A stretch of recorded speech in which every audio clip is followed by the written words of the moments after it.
I think we'd echo a lot of what Hanley said. He meant a lot to this organization.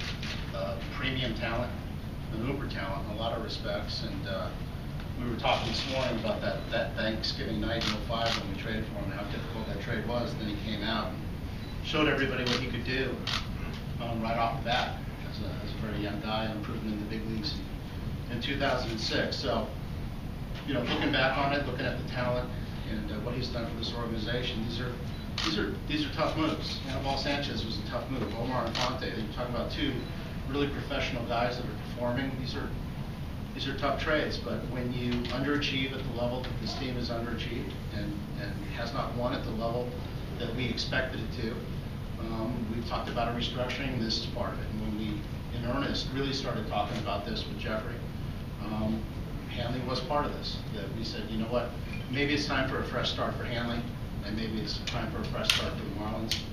We could not figure out why Hanley and his talent in his prime was hitting in the mid-240s. So hopefully he will do what he's capable of, which is, obviously not a 245 hitter. And hopefully that happens for him in LA. But as far as this restructuring, I think it was just time to move on. We've had certainly a lot of achievements with Hanley, and we never got to the playoffs with him. We've had some challenges and disappointments with Hanley along the way, but the bottom line is he's an exceptional talent. He is to this day, and this is tough, but this is necessary in our view. I think one of you guys asked, and I'm certainly open, both of us are open to questions, but are we giving up on the season? I'll leave that up to you guys. You're going to characterize it however you want. We don't feel that way. We weren't winning with the group we had. And we want to make changes. There's going to be some players that are going to be given opportunity. Hopefully they'll step up. We still have a lot of talent on this team. It needs to play better as a whole, the guys that are still in this clubhouse. And we're going to try to win games. So Hanley's a Dodger. Randy Choate's a Dodger. Did a great job for us as a lefty specialist. We were hopeful down the stretch that he would be, wiping out some lefties as we made a run toward October. It didn't work out. He's a would-be free agent. Part of the restructuring. So we move forward, and we will play today in a couple hours, and we're going to try to win ball games. What's your all's theory on why Hanley's production deteriorated the last couple? I wish I knew, Clark. I really do. We've all kind of beat our heads in. There's several guys, not just Hanley, that we're saying that about right now too, saying, this guy's a proven major league player. He's got an established record here with averages and stuff that belie these kind of numbers. And why are they performing the way they are? We're going to try to get to the root of it. We tried to, and I don't think we're quite there. Hanley's in the prime of his career, an exceptional talent. He's in great shape. Still the same kid that we got to know 7 years ago. Never thought he'd be hitting 246. And again, maybe it was just time for a fresh start. Maybe it wasn't going to happen here for whatever reason. Marlins' fault, Hanley's fault, whatever fault it wasn't happening. Wish I knew. Larry, you made two pretty big trades in the last 3 days. Marlins fans are probably wondering, are you done? Is anyone else going to go? How would you answer that? I think that they should be wondering. I think they should be disappointed in the way the team has played and the way where we are in the standings. I don't know, Joe. We're not going to do something just to do something. If it makes sense, yes. You need to match up, and these things came together relatively quickly with the Tigers and the Dodgers because we just matched up. And we wanted to bring back a young starting pitcher. That was a goal. If we were going to market Hanley, and it worked, and Evaldi fit that bill. And the whole profile of the deal worked for us with McGough coming back and Evaldi. Our plan is to put Evaldi in the rotation. He should start here on Saturday. Wade LeBlanc will stay in the bullpen as a long guy and a viable starter if need be. And we achieved our goal. It matched up, and the players profiled out, and we moved ahead. So whether something else happens, it's the same answer I gave you on Monday night, and something happened on Tuesday. But we'll see. We got 6 days to go in the trade deadline. We have to do our job, and if it means that there's going to be additional moves, then there'll be additional moves. Larry, some might say that you only really gave this group, as it's constructed, a little more than half a season to gel. And some might say maybe you're a little too impatient with it. Fair enough. Fair enough. I just, we have to do our job, Jim, and make tough calls. And you take a body of games, let's say it's 10 games, and say, okay, what's going on here in those 10 games on the positive side that shows us that this team is going to make a run and that we're fortified in the right areas and we're going to take off. Just didn't see it, and we don't see it in the future. We didn't see it just clicking. We were waiting for it to click, waiting for May to happen again, and we just didn't feel like it was going to happen. We go into Chicago, we lose 2 out of 3, and again, we're not going to take a series and make a decision, but it was cumulative. Going to Pittsburgh and get swept, you know, it just you have to make a tough call. We made a tough call, and whether this team was going to catch fire or not, it still may. We still have some really good pitching. We still have some really good talent on this team. We expect that it could, but we didn't feel like it was going to happen with the current group, so we went ahead and made changes. You're obviously with Hanley, his numbers are what they are, but he's still a presence in that lineup, and you know, a guy that you guys were building around. How do you replace that without additional moves? It's you know, something we'll look at. I'm not going to tell you that third base is not going to be a focus between now and next April. I think it will be. I think it should be, and we're going to give some other guys a shot and take a look. But we're going to have to look at other avenues to fortify the lineup. We're going to get John Carlo back here this summer, and he's going to be a big presence. We need Logan Morrison to perform better than he has. We need guys to pick it up. We still have that speed dynamic. We need some power in the middle of the lineup, and we're going to have to look at it. So I'm not going to shy away, Joe, that yeah, we probably still have some additional work to do. Whether that happens in the next 6 days, who knows? But between now and next April, I think, yeah, we need to look at the middle of the lineup. We need to look at third base and then see how we're going to move ahead. Larry, how much of this was more the intangibles off the field stuff with Hanley specifically, stuff that has been coming out, so maybe he didn't get along as well as he should, or his attitude? You know, I think some of that stuff has been well documented. And again, I think without getting into specifics, we've had some challenges with him. We've had challenges with other players too, but because of height and because he was a star player and achieved at the level that he achieved, I think, you know, it's a little bit more out in front. Hanley Ramirez is a Marlin today if this team is cranking. You know, if we're right there in the division, or we're banging on the door of the wild card, and people are performing up to their abilities, all we ask is the players perform up to their abilities. We're not quite there with the group as total. They just have underachieved en masse. And we made the decision to make the move. So again, probably these last 2 trades, if we're right there, we're probably talking about, you know, adding to this team, or maybe a tweak here or a tweak there. But you know, going back to Jim's story, you know, we added Carlos Lee, and we changed out some personnel, and yet the bottom line is driving in runs with runners in scoring position didn't change. Guys were not progressing up to their abilities and their capabilities, and we just made the decision. At what point did Jeffrey, I mean, he had to be in on the decision, I assume.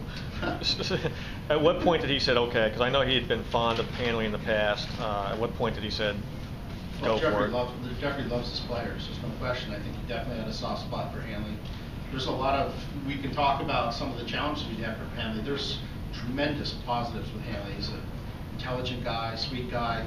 You get to know him away from some of the superstar persona. There's really a lot of endearing things about Hanley, and that's when you ask about things that we'll remember the super talent. We'll remember a lot of those things as well, about, you know, how fun he can be around, the $1 million smile, and all those things. But very tough on Jeffrey. He had high expectations. We're in this brand new building, which is beautiful. It's done its job. It's climate controlled and just a great place to play. And the team is underachieved, and he's very involved in every aspect of what we're doing. We're on the phone with him throughout the day. He's been supportive, and at the same time, this has been difficult for him. Larry, the financial component of this trade, obviously a lot of money comes off the books now for the next few years. Does this enable you to do some things maybe in free agency that you might not have been able to do? We'll see. I knew that question was coming. You know, players all come with something. You know, they come at $500,000, they come at $15 million. In this trade, where we wanted to restructure, this player has a hefty contract that he earned based on how he produced. And so there is that financial component. We'll get with Jeffrey. We'll talk about next year and where the payroll may be going, and then we'll put the club together. But I don't think that's putting the cart a little bit ahead of the horse right now. But we'll have those conversations like we normally do late in the summer. We'll start those conversations, and then and then move from there. So I don't know exactly how this will come out, but no doubt there was, you know, Hanley had a substantial contract that the Dodgers have taken in total. Larry, you said Hanley's a premium talent. Receiving 2 pitchers that most fans have never heard of, is that the best you could get in the major leagues for Hanley Ramirez? I think you need to, I don't, you know, I'm not going to shove Nate Eovaldi down anybody's throat, but the toughest commodity, and I talked about this in the Detroit trade, to find are major league ready starting pitching. It is very, very hard to find. It's very, very hard to acquire. This guy's going right in our rotation. I think we just traded the second worst run support in the game at Annabelle, and this kid has the worst run support. It's a good looking player, and you know, you have to look at the total deal. We wanted to achieve. There was money being exchanged, so that is part of the component when you talk about a trade. Is, you know, there's a sliding scale. You take on money, maybe the player dynamic changes a little bit. It's exactly what happened here. There were multiple suitors for Hanley Ramirez. We were working with them right up past midnight last night. This deal really wasn't completely done until about 2:33 in the morning Eastern time, but we were on the phone with other teams that were in, and there was varying degrees of interest in terms of money and players, and ultimately decided this was the best deal. And again, this was a target for us right off the bat, that we wanted a young, controllable, in the rotation starting pitcher. Valdi, Jacob Turner, these are major pieces for us going forward. Larry, can you talk about the emotional roller coaster this franchise has gone through this year? Brand new ballpark, a great high, the situation with Ozzie, a great low, team underperforming. Unfortunately, Jim, there's probably been more disappointment than joy. This building deserves better. I think our fans deserve better. We've had some challenges. You know, the Ozzie thing was very disappointing. There's no getting around that. That's moving past that. The team's performance other than May has been disappointing, period. So we would have liked to have made a better showing. There's no doubt about it, but there's no sugarcoating it. We did not achieve up to our expectations, which I thought were realistic. When you go back to this past December in Dallas, when you're basically on a buying spree, is it hard to fathom that in 7 months' time it's gone from that to this? I think we have to fathom it. We had a completely different picture of how this summer would look, yes. Love the talent we brought in, love the existing talent we had here. Thought that the team had a little bit of everything to compete in a very difficult division. Frontline starting pitching, speed and defense, fortified bullpen, the whole package. And it's baseball. It's not always perfect. We were probably, at least at this point, more wrong than we were right, and that's the way it goes. And we are going to try to make things better and win more games, and that's it. But yeah, no, none of us envisioned we'd be where we are today, but we are, so we have to deal with it. But where's Turner? I mean, you were talking about getting him in rotation. What's this? I think his pitch is Saturday in New Orleans. He's there. Let's get him going, and then we'll talk to Ozzie and Randy St. Clair a little bit about the timetable, but there's nothing definitive. Let's just get him pitching. Let's get to know him, and then we'll go from there. Michael, I have one question for you. Taking maybe a little bit of heat for what you said about the veterans underperforming, not just what you said, but how you said it. Looking back, do you think you have any regrets about what you said or how you said it? I guess it is what it is, Jim. I mean, it's unfortunate because we've all, you know, we've said it here ad nauseum what our expectations were, and this team we put together, our expectation was to win more games than we have, and the formula that we put together, you know, we expected, you know, players with track records, our veterans, guys who have done it, we expected them to do what they have historically done, and for whatever reason, in total, we just haven't done that. So it's unfortunate, but you know, you can't sugarcoat what the numbers are. Hey Larry, Bob from Channel 10, I apologize we got here a little late. Would you briefly